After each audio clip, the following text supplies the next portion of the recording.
That's talk, amazing. let's talk about not fair here. Report digs up racist post from man who helped save sick kids. Then his own tweets surface. A feel-good human interest story devolved into a referendum on cancel culture after a reporter dug into the subject's offensive social media history and then found himself on the receiving end of the same treatment. Carson King, 24, became an Iowa legend after he donated $1 million he raised through a cameo on ESPN to the University of Iowa's Stead Children's Hospital, the Des Moines Register reported. Last week, ESPN college game day cameras caught King in a crowd holding up a sign asking for beer money through Venmo donations. His stunt went viral, and the money began to pour in. King decided that instead of using donations to buy beer, he'd give the money to an Iowa City Children's Hospital. One of the relatives posted news on the fundraiser on Facebook. This was the sign he was holding up, like on ESPN or whatever. It was this sign: Busch Light supply needs replenishing, and then Venmo, and then Carson King 25 is Venmo. Eventually, King raised more than $1 million amid America's often contentious and polarized culture climate, was lauded and a refreshing example of kindness and goodwill. During a routine background check of King's social media history, the Register dug up 2 racist jokes made when he was 16 years old. One comparing black mothers to gorillas. Dude, this is why you shouldn't even be allowed on social media until you're fucking of age, because it's worse than smoke. You can smoke a couple cigarettes in middle school and not die, but like you tweet one time in middle school, you're done. So one was comparing black mothers to gorillas, and another making light of black people killed in the Holocaust. King expressed deep remorse when he was asked about his tweets, telling the Registry on Tuesday, "That's not something that I'm proud of at all." Later that day, King spoke to local media and apologized for the offending post. "I'm embarrassed and stunned to reflect on what I thought was funny when I was 16 years old," he said. And by the way, I'm glad I didn't have Twitter when I was 16, because I was worse than that. Oh, no, I was horrible. That's nothing compared to the shit I said. I was a vile human being when I was a teenager. Later that day, mute your computer. Later that day, King spoke to local media and apologized for offending post. "I'm embarrassed and stunned to reflect on what I thought was funny when I was 16 years old," he said. Busch Light's parent company announced on Tuesday it was ending its relationship with him, but would still honor its pledge. After a public outcry slamming Register's reporting methods on Tuesday evening, the paper responded to critics by way of a statement from its executive editor, Carl Hunter. If Carson King had been defiant about the 2 tweets from when he was 16 or doubled down, I would get why the Register would mention that. But according to the paper, he was deeply remorseful. "I fail to see how it is newsworthy, especially given the work that he's doing. Should the material be included in the profile at all? The jokes were highly inappropriate and were public posts. Shouldn't that be acknowledged to all the people who had donated to King's cause or were planning to?" Hunter wrote. No. What you did as a child, what you joked about as a 16-year-old, this is the same reason we say this Greta bitch shouldn't be fucking telling us about climate change. Like, at 16, you're saying dumb shit, right? You don't care. Well, you're 16. What are they going to do to you? You're invincible, right?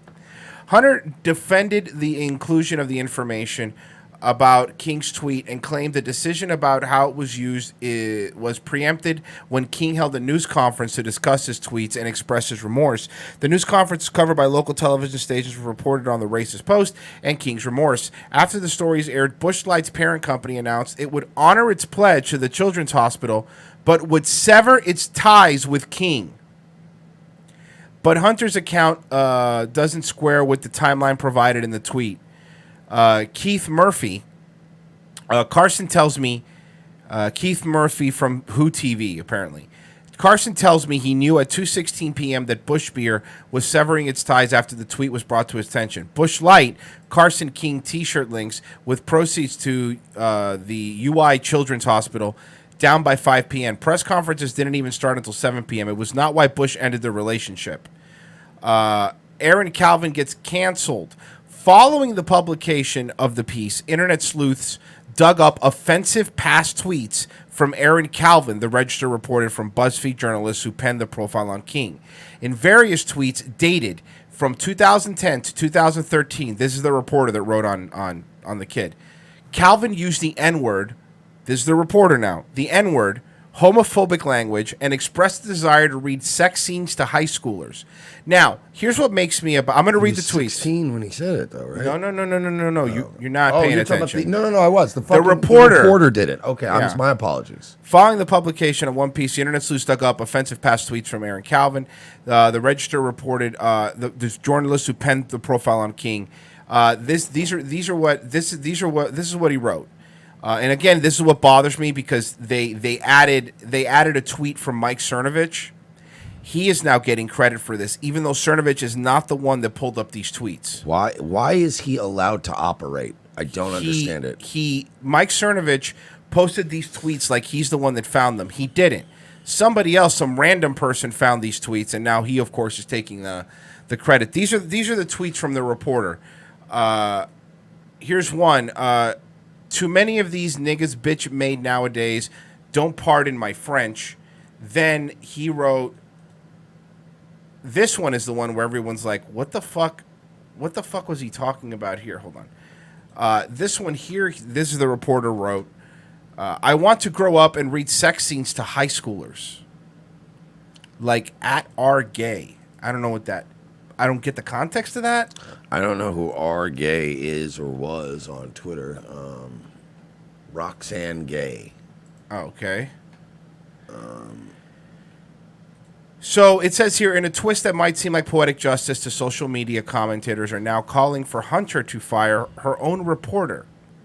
By the way, the reporter shouldn't be fired either.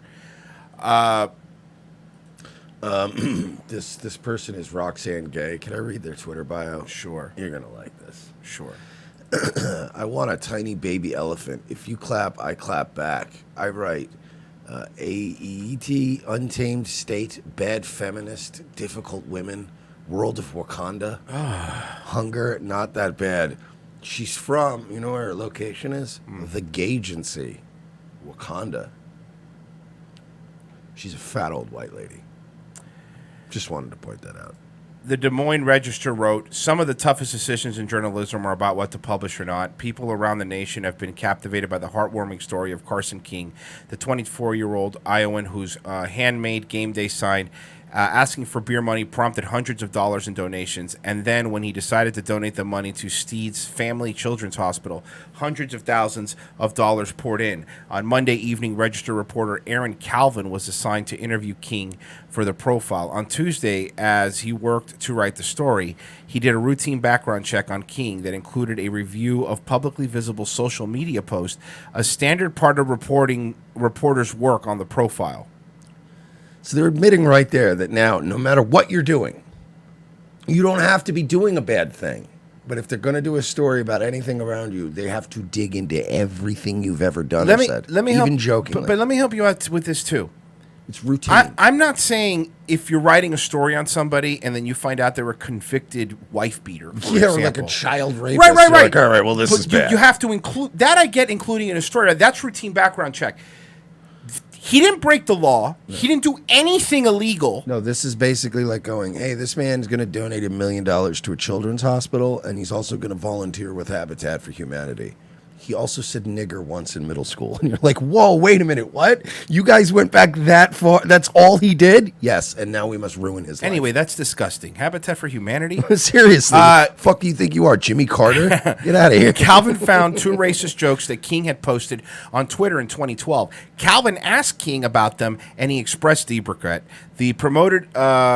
That prompted a discussion involving several Register editors about how to proceed. Should that material be included in their profile at all? The jokes were highly inappropriate and were public posts. Shouldn't that be acknowledged to all the people who had donated to King's cause or were planning to do so? No.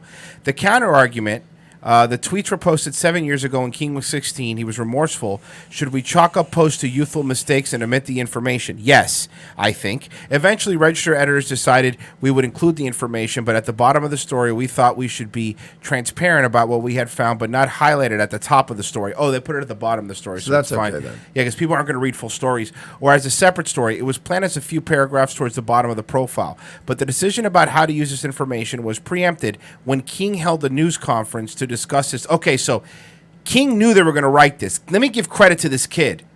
He went and did a news conference before they could release a story to take any stuff they would have gotten from publishing. He's like, because I'm sure they told him, we're going to include this in the story. And he's like, all right, let me go do a press conference then, because I'd rather fucking do this on my own terms, right? All this over giving money to a fucking children. Yeah. Remember, they did the same thing. The Wall Street Journal did the same thing to Ethan Ralph when they raised fucking $20,000 for St. Jude's. I mean, they literally took money from the children. Wall Street Journal took money away from St. Jude's Hospital in donations and refunded it to everybody because of bad, spicy language and bad memes. Like, this is fucked up, dude. But if you go down this path, right, like, let's say one of your relatives needs a heart transplant, right? You need a heart transplant. You're on the list.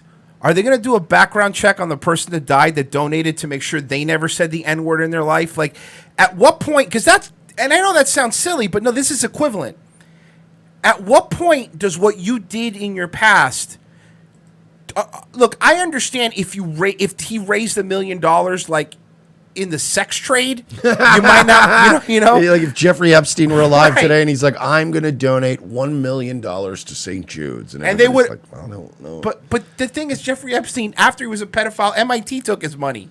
Like, so people would rather take the money from a convicted pedophile than from a kid who said the N-word when he was 16 years old. Yes. But I know it sounds silly with the heart transplant thing, but that's what we're leading to. It's like, if you make one mistake in your past, can you not do something nice without it being... So here's what happened. Busch Light started working with the kid before the tweet came out, and they even had shirts about him and all that stuff, right? Busch Light severed their ties with him. Now, Busch Light, or Busch, not Busch Light. Busch Light's the beer. Busch, the company Busch, has been tweeted out today. Have you seen how many tries they've now tried to fix this, like 4 different times? And it hasn't worked. It's like trying to patch up a bad foundation on a house, and now it's like you're gonna tear this bitch down and start over. Like, you keep just trying to patch it up, and now your whole fucking roof's gonna fall in. So this is what Busch tweeted. Busch tweeted, "We are matching the full amount raised through the end of the month. There's no limit." And then everybody, raised by who? The number one tweet, to reaffirm we stand on our commitment to match the donations raised through the end of the month for the University of Iowa Hospital and Clinics. What's the guy's name who raised it, Busch? No, but again, and I saw you retweeted this, and this is absolutely worth showing because this crystallizes everything, right? What about, if we're looking at people's past, right, that's relevant to the story, what about these ads, Busch? Yeah, what about that? What about the little black babies? I'm pretty sure anyone and everyone who lives anywhere outside of immediately outside of your amusement park would find this offensive. Or the other subsidiary, like SeaWorld, they own a lot of parks, believe it or not. There's a lot of places. Yeah, they do. SeaWorld, Busch Gardens, Busch Gardens, a couple that's more. The one I meant. A couple more. The people living along Fowler Avenue in Tampa would appreciate this sort of ad. There's a road named after them. I think that road should be renamed to Nice Neighborhood Avenue. Yes, yeah, okay. Nice Neighborhood Avenue. That's the thing that I would. Martin Luther King Boulevard. Right. 2. Electric Boogaloo. You think the only reason that this shit's become a story, right? Like, it was pertinent background information, is because the kid's 21 now, right? So you went back. Routine background information is to go back through what, 5 years of his tweets? Is that what they did? Or did they just search for keywords? Or did somebody send it to them? Like, how did this routine background information? And by the way, I don't think the reporter should be fired either, right?